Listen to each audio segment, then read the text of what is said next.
Here's how to change app lock screen iOS 18. So in this video, I'm going to exactly show you how you can change app lock screen on iOS 18. So make sure you watch this video till the end. So what you have to do is just long hold your home screen. Once you do this, just press on customize. And once you press on customize, you'll be able to see lock screen. Just press on lock screen again. Once you're in the lock screen, here as you can see, you get many options right over here. But what you have to do is just press on the minus option right next to the app.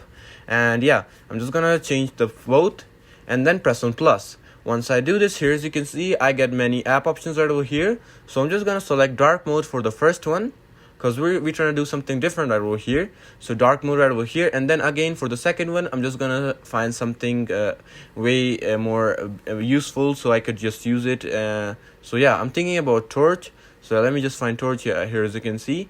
I'm just gonna press on torch right over here, as you can see.